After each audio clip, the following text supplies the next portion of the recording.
Welcome to the IBEX Method Podcast. This is Steve Beta and Adam Fouts. And today we have Strongman athlete and Titan support system sponsored athlete, Richie Lights Out Stout. Welcome to the show, Richie.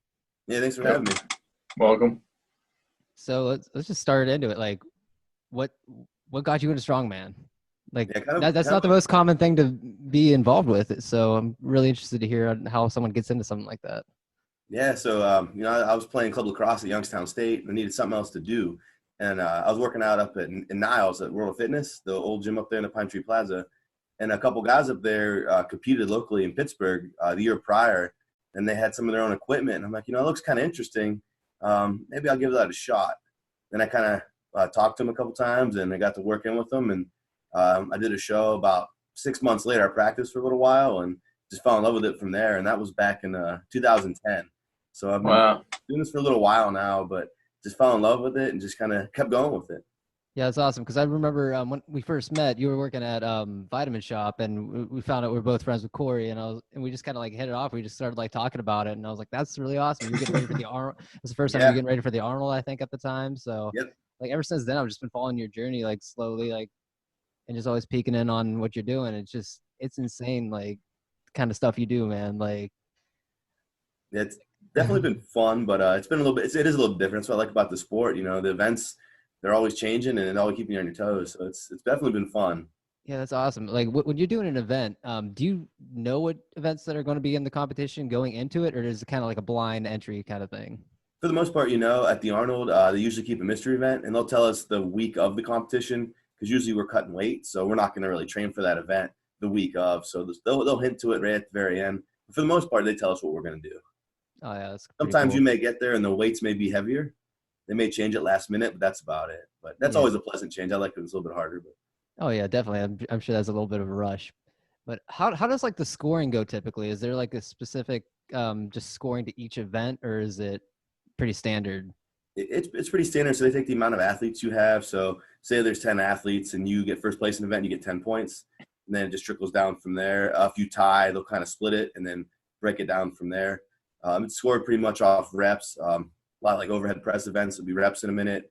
A lot of speed events like farmers or yoke, it's as fast as you can do it. And if you don't make the whole trip, it's how far you took the implement. So it's all done by that. But typically those speed events, there's no ties. So that's what's kind of nice about it. You can gain some big points doing that versus, in a press or deadlift, you may have a few ties here and there. But yeah, it's pretty standard. There are, like at the Arnold, there's a formula because they only take the top 4 to the finals. So they kind of have a formula to do there, but that's a little more intricate. But for the most part, it's pretty standard. Nice. Awesome. So I know you said you're trying to qualify for the Arnold right now, or? Yeah, so Florida Strongest Man's December 14th in downtown Orlando. So I'm getting ready and trying to keep my weight at bay during Thanksgiving.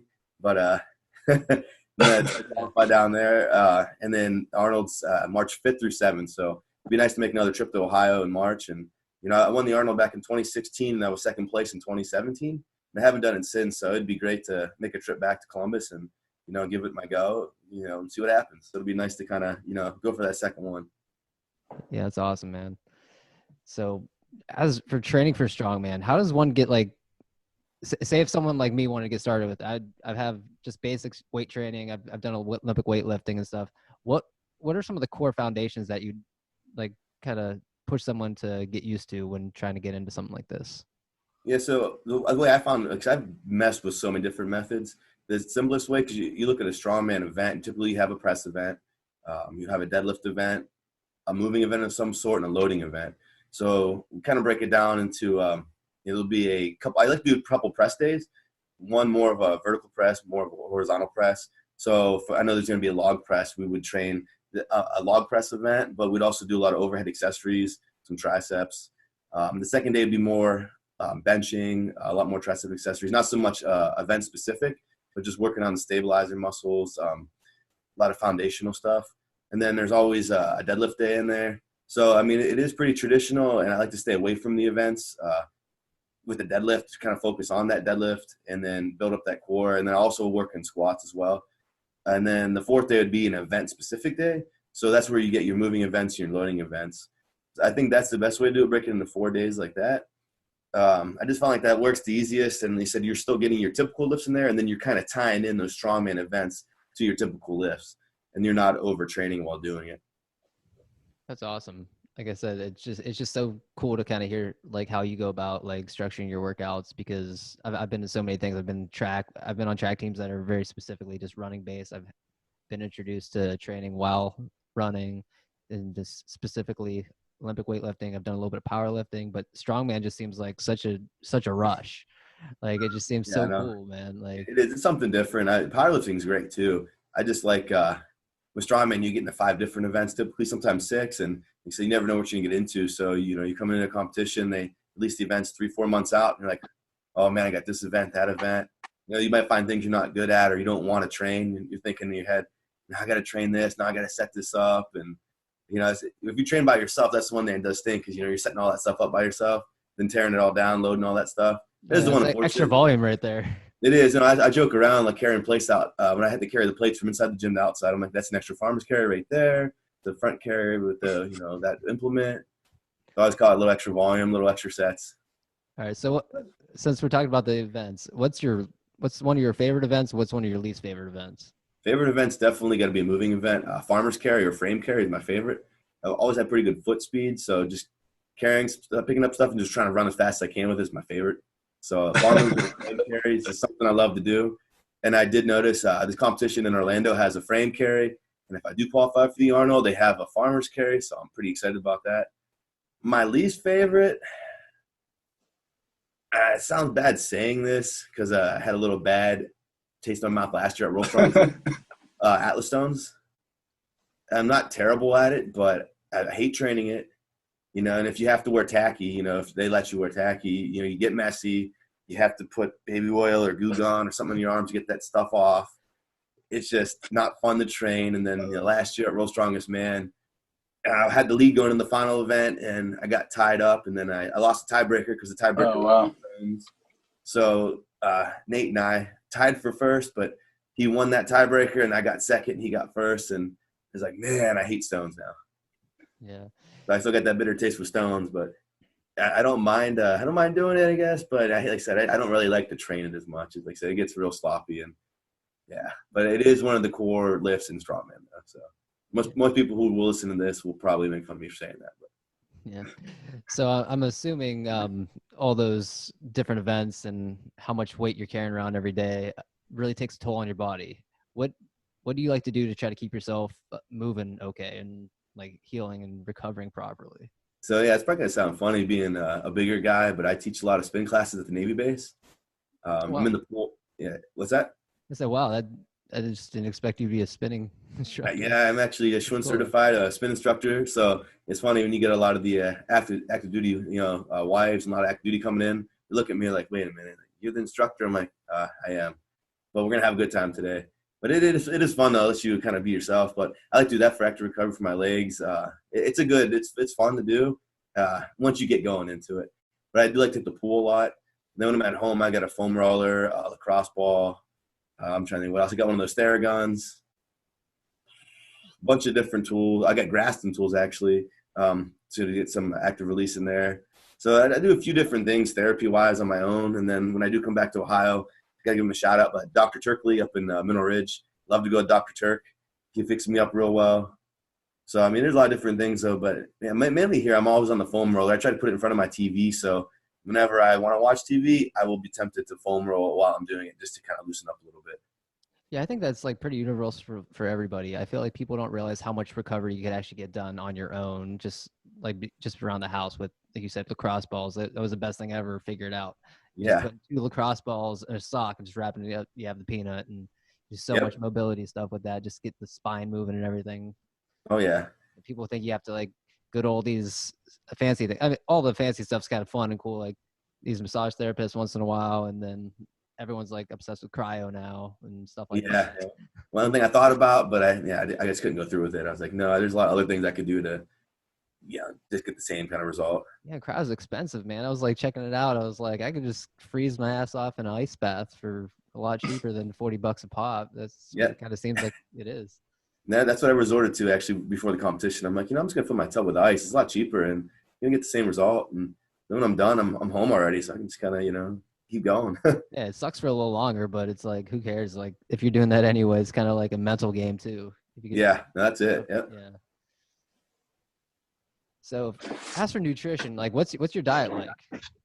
So right now we do a lot of carb cycling, depending on what the intensity of my workout days. So if I'm working out a heavier day, like event day, or if I'm gonna do my squat and deadlift day, I'll eat a lot more carbs on those days. My 2 press days, I eat a good amount of carbs, but not as much. And then on my non-workout days, we'll go low carb. So 3 days I don't work out will be about 100. Well, right now about 120 grams of carbs. I think about 185 protein and around 60 grams of fat. And it's a little bit lower calorie rise, around 2,000. But we try to get me be around 190 right now, because when I cut down to under 80 kilos, it's 176. And I was walking around when I first started for this last competition at 205. So I was a little bit heavy. So we kind of had to get me down a little bit drastically. But for the most part, I've been eating anywhere from around 2,000, 2,200 calories a day, which doesn't sound like a lot, but it does push me through. We'll have days where I pump it up a little bit more, but we found that, switching out the amount of carbs I eat per day, depending on the intensity of my workouts, has really helped out. And I've kind of adapted that a little bit better versus just having certain set macros each and every day and then adjusting each week. Because it's hard to kind of time up when you want to eat, what you're going to eat, like your amount of carbs. A lot of times I felt like like last year, I ran out of gas during the big workouts, getting closer to the competition. So I was more carb depleted, and we're still trying to do some pretty high intensities. And it was just getting hard. And after I do my main lift, I was just done. So I feel like what we're doing now works a little bit better. And I think that works just because you can kind of load up and pre-plan a little bit better. But the nutrition kind of cycled through a lot of different things. But so far, it's worked pretty well, the way we've carb cycled for this last competition. You have a go-to meal or anything like that? No, I keep it pretty simple, really. When I'm low carb, I like to do cauliflower rice, broccoli, and then I'll throw a lot of chicken in there. But I'll put one thing that makes me feel like I'm kind of cheating a little bit on is I put buffalo wing sauce in there. A little higher in sodium when I'm still trying to retain a little bit of the water weight. So it makes it taste like, I'm eating like, chicken wing or something, but it's really not. It's just, chicken out of the crock pot or chicken from the skillet. And like, okay. But it makes me think that I'm eating something cooler, but it's really not. And then the cauliflower rice, you kind of trick yourself to think it's, it's good. It's, but yeah, it's not much. It's not brown rice, it's not anything too high in carbs, but it definitely tastes a little bit different, but it's doable. Yeah. With carb cycling, do you mainly carb cycle just because you're constantly trying to like maintain that, like fluctuate that weight so you can stay underweight, or does it make you feel better when you're carb cycling, even if you are at your weight? Okay. For the most part, just keeping my weight in check, but I do feel pretty balanced compared to doing some of the other styles. Right now with me trying to do the Arnold and everything else, if I get to that, we're trying to keep it where it's at though, so I get comfortable training around a body weight of 190, 193.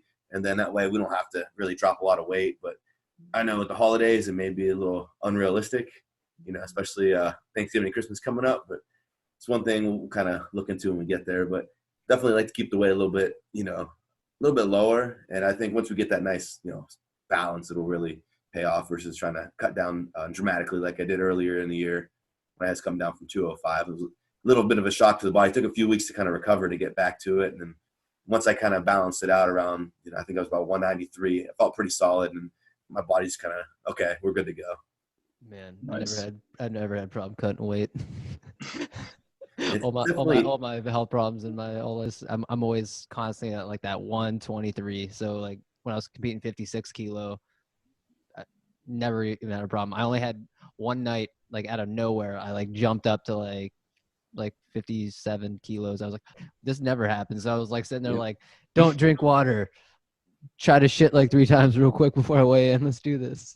Yeah. That's like the best thing ever before your weigh-ins and you get all that going on. You're like, oh, bonus. Yeah. I'll be honest, this last weight cut was one of the easiest ones I ever had to make. I was kind of shocked. Like when I jumped on the scale, I was actually under by a couple pounds. I was like, oh, I'm way too light right now. But a lot of credit to my coach for this last cut. He really had me ready to go. And that's the worst part though. Like you said, cutting that weight, and no fun on that. Yeah, that's awesome. So with all the people that you compete with, I'm sure when you get to the high level that you're at, you run into the same guys a lot. You guys have a pretty good brotherhood, or you got a lot of rivalry, or what's like the environment like in that? Yeah, it's great. Especially they call us the Hobbit division because we're 80 kilos. And most of us are shorter and stockier. You might get one or two under 80 kilos guys that's maybe 6 foot, 6'1", but most of us are shorter. So, but we have a real good brotherhood. We joke around a lot. We're always reaching out to each other on social media. That's what's been great about having, the Arnold Classic and the World's Strongest Man, because they are international competitions.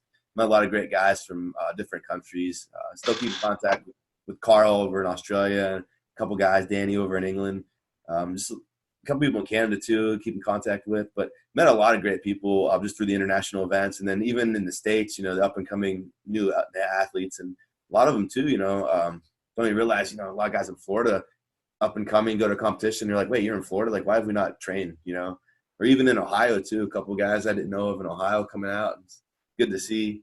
But yeah, I think the brotherhood's really good. That's one thing I like about the sport, even in powerlifting too. That just the camaraderie, everyone gets together, and we want to win, but we're going against the same beast.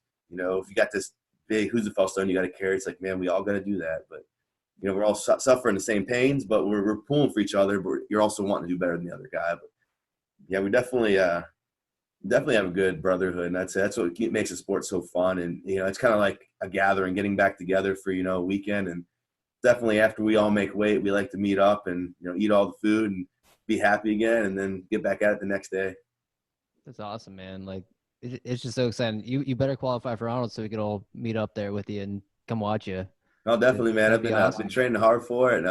It'll be fun. The show in Orlando, Florida Strongest Man. 4 of us that competed at World Strongest Man, we're actually going to the show, so it'll be kind of cool to have 4 guys just compete at the big show, competing at this local show in Orlando for an Arnold spot. So it'll be pretty fun, pretty competitive, and we'll see how it goes. But I'm really excited for the opportunity, because I didn't think I was going to be able to go to the Arnold this year. And when this opportunity popped up in Orlando, I was like, well, it's 2.5 hours away, and it's in 5 weeks. But let's give it a shot. Why not? Another chance to go home and chance for another world title. So we'll give it a shot. So with qualifying for the Arnold, is there just certain events that you have to go win to qualify for that, or is there different ways you can qualify? There's a couple ways. Typically, Strongman Corporation, who runs the Arnold, they work with Rogue now. They have their national championship, so they'll take the amount of athletes you have per class, and there's a percentage. So usually it's top 8, top 10 in your nationals weight class will go to the Arnold. So I wasn't able to go to the Arnold or go to nationals this year because World's Strongest Man, I think, was a month apart from it, and I didn't want to do 2 competitions a month apart. So I just chose World's Strongest Man. But there are they call Platinum Plus competitions. So they're really heavy local competitions, and the winner of each weight class gets an Arnold invite. And that's what this one is, Florida Strongest Man. So it's a really heavy show. It's actually a pro-am as well. There'll be some pros there. And if you win that weight class, you can go to qualify for the Arnold. So that's how this one came about. They made it a Platinum Plus competition. And that's why I signed up. I'm like, well, here's another chance, what I didn't see coming. Because originally it wasn't a Platinum Plus. They just announced it about 3 weeks ago that it was going to be, and that's what grabbed my attention. And I was like, well, let's do this. Let's give it a shot. Man. So those are your 2 ways. And if you win the Arnold, you automatically qualify for the next year as well. So back in 2016 when I won it, I didn't have to compete at all the following year. But I still went to the Nationals. But if you are the winner, you automatically come back. So I have a question. I mean, obviously it takes a lot of discipline and sacrifice. So what is like the mindset in preparing for something like the Arnold or Strongman? And then what's your mindset when you're in it and you're competing? Can you kind of talk about that? Yeah. Really, I'm pretty calm prior to a show. Even when I get there, I'm kind of sometimes I feel like I need to change this, but I like to be just calmer, kind of like a training atmosphere. Because I train, usually I'm training with friends or I'm at work, and pretty calm, relaxed at first, warm up, just go through the motions. But once I get out there and start warming up, start turning up the tempo a little bit, maybe I'll put some music on, try to get in the zone. And that's when you start, visually start seeing everything. Okay, this is where I'm going to be. That's the implement we're going to use. This is the lane I'm going to be in. I always like to look at my lane assignment so I know where I'm going to be at exactly. And I see what judge I'm going to have. Because a lot of your judges too, if they're like real quick on your down call or they're real picky, you have to know that. So a lot of times they'll hold you if you're doing a press, they'll hold you there for a second and you make sure you make eye contact, all that good stuff. You're like, all right, so this guy's picky or this one's pretty quick. Okay. But I started to get that visual imagery in there. And then I like definitely, if I can, get on the implement and warm up a little bit with it. And then, like I said, just get that mindset going right. Definitely make sure I'm warm. And then it's weird, once you hear them start calling your weight class, that you get that tunnel vision. I know I start zoning in a little bit, and I kind of feel bad because everyone around me kind of disappears. I just get that tunnel vision. I'm just focused in and start hyping myself up and just focus on what I want to do. And but without overthinking it. I know when I first started, I would overthink a lot of things. Before you go, you start questioning, maybe I should do this, or maybe I should try that. At that point, you're like, nope, it's just another day, just like practice. And then as soon as you get out there, it's just, you don't even remember half of it. You just go, you do what you've been doing, and just live in that moment and feed off the crowd and just go. Nice. And one thing my coach told me, and it makes a lot of sense, give yourself a cue or two that makes sense to you, but don't think about the rest. At that point, you've been practicing so long, you already know what to do. If there's maybe one or two things that stands out to you that maybe, you don't do right, think about that real quick. Just make sure you do this, make sure you do that. All right, let's go do it. Just keep it real simple. Just get out there, go have fun, enjoy it, and just do what you've been doing. But yeah, going through a big event like that, once you get that first event done, I feel like, you're in the game, all those endorphins are released, you're going, you're pumped up, and it's like, all right, here we go. Now, shit's real now. You get in there, you're gone. That's awesome. I kind of feel like that this year, that first event, I kind of felt a little sluggish at first this year. I don't know if it was just, taking it all in. But after I got that first event out, it was just like, all right, we're invested now. Here we go. Like, let's sell out. And then the next event it was killer. Then after that was killer. It was just fun. And then you said, you're in the show, you're having a good time then. And like I said, you found that zone. You kind of see how everything's operating. You're like, all right, yeah, got this now. Going back That's to the awesome. competitions real quick, how much time do you have in between like different events usually? Is it spread out decently? It's usually pretty spaced out. That's one challenging thing is kind of spacing out your day, because at World's Strongest Man, there's only 2 events per day. So even before we started, all the women went first. So even though it starts at 9, I probably won't get out there. I know our weight class is probably like more 10:15, 10:30. So timing up, how you're going to eat, drinking, if you want to drink some caffeine, some pre-workout, when you're going to take that. Not to do too much before you get out there, but make sure you do enough. Usually this, like I said, if we'd hit 10:30 with the first event, we'd probably be back out there till 12:30. You usually get like an hour and a half or so in between, because a lot of times they have to tear down the first event, depending what the second event is, have to set it all up. Then you have to bring all the weights out. So it takes a little while to change it up. But a lot of promoters are real quick at it. And big events like the Arnold, they have the space, so they're in and out pretty quick. But it still takes a little bit of time to run through all the weight classes. Typically, it's the lightweight women, middleweight women, heavyweight women. Then you get into the lightweight men, middleweight, heavyweight men.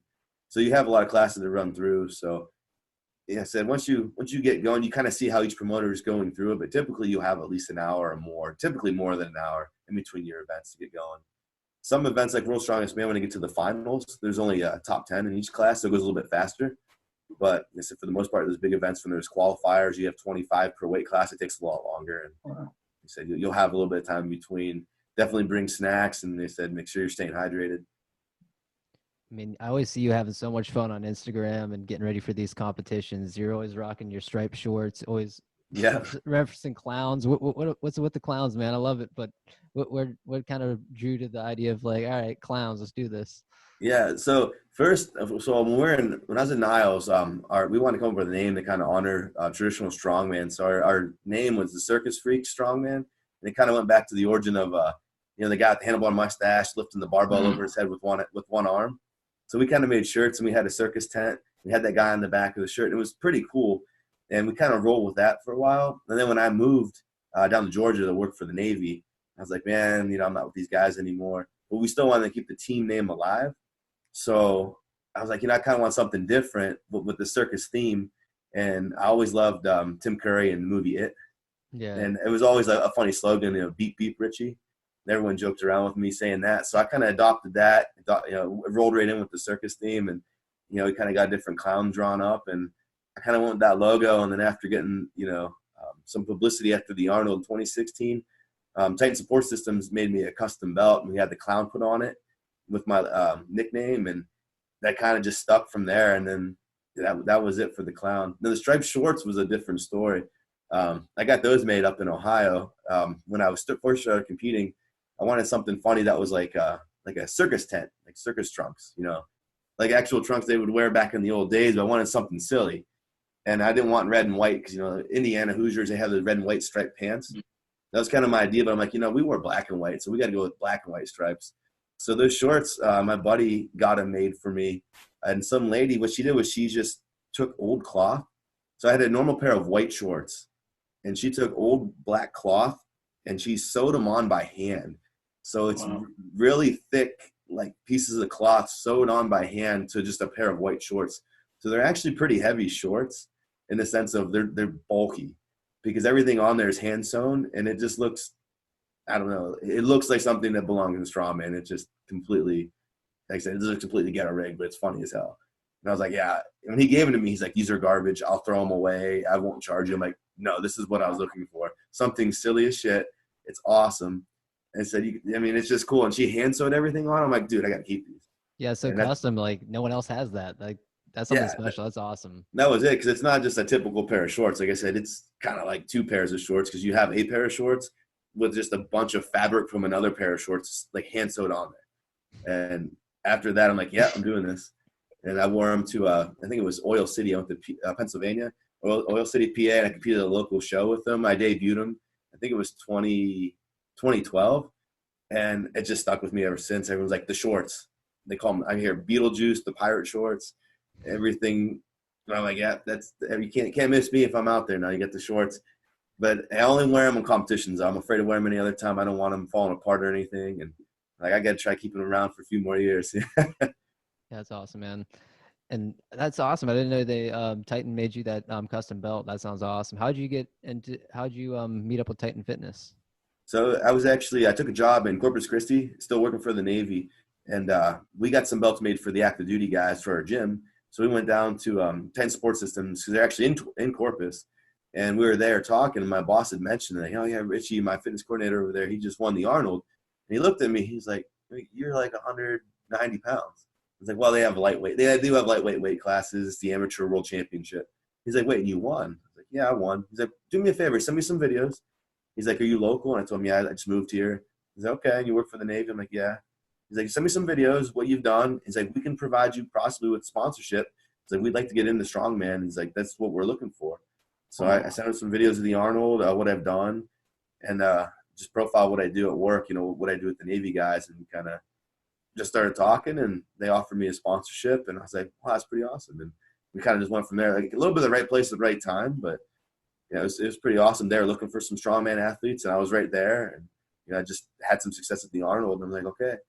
And then the following year, we followed up with the Arnold again and got second that year. Should have won that year as well, but yeah, it was cool to see them there with the support, and instead of just kind of rolling with them ever since. It's kind of cool to get a powerlifting company that's big into strongman and trying to bleed them into it. But really had a lot of support too with the Navy, which was pretty cool. Kind of working with the active duty guys as well. Yeah, that's exciting. I do see how much Titan's like growing as the company gets older and older. Like their quality of products. The gym I was training at, we bought a support system, and it was like night and day compared to what they used to be too. Like it's just awesome. Yeah. No, so a lot of their equipment, their belts, everything, deadlift suit. I mean, it's great. Like I've never used a deadlift suit before. I hadn't used a deadlift suit before, and one competition allowed it, and they made one custom for me. I was like, wow, these things are pretty awesome. So I'm going to derail this for a second. Since you're an IT fan, how'd you like the reboot? I'm sorry, I have to go there. The movie, I enjoyed it, but I wasn't huge on the ending. Oh my God. Okay. This is how I explain it. The first one was good. Part 1 was good. Part 2, the first 3/4 of it was okay. I like the way they were going. And then they just like shit on the screen the last quarter of the movie. Yeah. I was disappointed at the end of the movie. Yeah. It was bad. I was bummed about it. I liked where it was going. It was a different little twist on it, but still tied in the original. And then that end just was like, just horrible. It's unexcusable. Like the original ending was better. Like people complained about that, but that was even better. Yeah, it was. The original was a lot better at the end. I don't know. I was just let down, and they built it up, and you're like, this is gonna be great, and then all that happened. You're like, okay. That was very anticlimactic. Yeah. I don't know. I wasn't happy about that, but awesome, man. A lot of good stuff. Yeah, man. Thanks for coming on, man. It was just exciting to hear about Strongman, and I've seen you compete and stuff. I had no idea like what all went into it and stuff. It just has me curious to like look more into it and kind of follow some competitions. Yeah, no, they said it's definitely growing. It's a lot of fun. You know, the tough part originally was getting access to the equipment, but you know, now it's grown so much. I mean, you can go to so many different outlets, so many different stores, you know, to get equipment now. Yeah. So what would you say to encourage somebody trying to get into strongman competition and just into that type of arena? Yeah, I mean, just getting into stone, you know, it's gonna be challenging, but I say one of the biggest things is learning your first thing you want to do is learn your just base lifts, you know, squat, bench, deadlift. But I would say with that, get more of an overhead press and kind of just build from there. But just know too with the strongman, you know, it's gonna be different. It's a little bit learning curve. All those events are, you know, it's gonna take some time. Like, first time I ever did a log clean and press, because you're so used to a barbell, everything we're used to is a barbell, and a lot of stuff in strongman doesn't work the way it's supposed to, the way you would think it would, or traditionally, like you said, movements, barbell pass, you know, it's a lot different. Just knowing you got to be patient with a lot of the events. Definitely be open to, you know, listening and learning and trying some new things. Because some events, you know, there's a few different things that you can try. Some things may work better than others, and you just gotta play around with it, stay patient. And then with those events too, I mean, there's a lot of different things you can do to get stronger. You just got to keep experimenting and see what works best for you.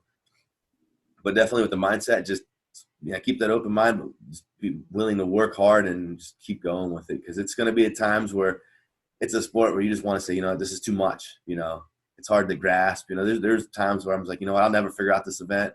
If this event's in this show, I'm never going to do it. You know, maybe I'll just go to powerlifting. You know, basic 3. But just always know, hey, you know what, you can get better at it. You can always learn, and just keep that open mind. Just keep working hard, and yeah, I said it'll get better. Just got to keep working hard at it. So keep that mind open though. I said watch videos now with YouTube and everything. You'll learn something. I've watched so many YouTube videos honestly on events that were giving me trouble, and then you see one or two things, and all of a sudden like that light bulb goes off, the clicks. You're like, oh my God, that'll work for me. Let me, you know, you want to go to the gym right now and try it, you know? Yeah. Which in my old house, my ex-wife would always be like, where are you going? I'm going to the garage. I got to see something real quick. So I had a circus dumbbell in my garage one year. I was struggling with the one dumbbell. She's like, what are you doing out there? I'm like, well, I just saw this video. Let me go try this.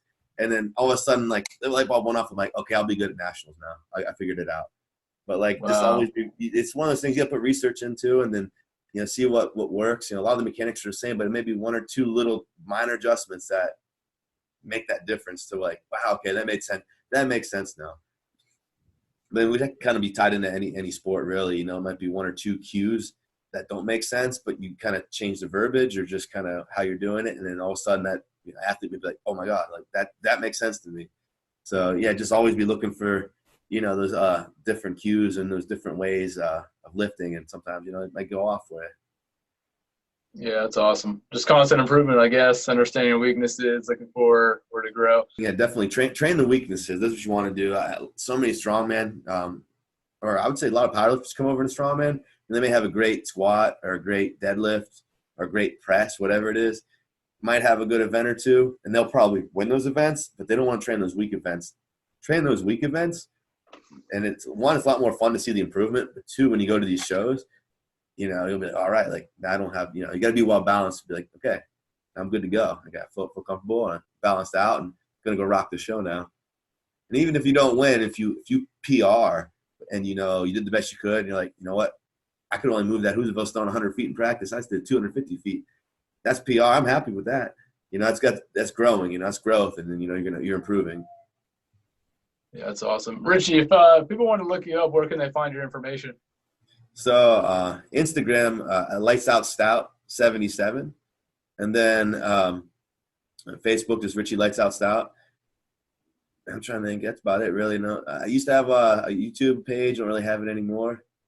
But really, those are the main two outlets. Most of the time, I'm on Instagram, just posting stuff, and then what I do with, you know, with the Navy and everything like that. So kind of cool to watch. Definitely like working with them, trying to post what I can for the active duty as well. So cool stuff. Yeah, that's cool. Steve, you got anything else?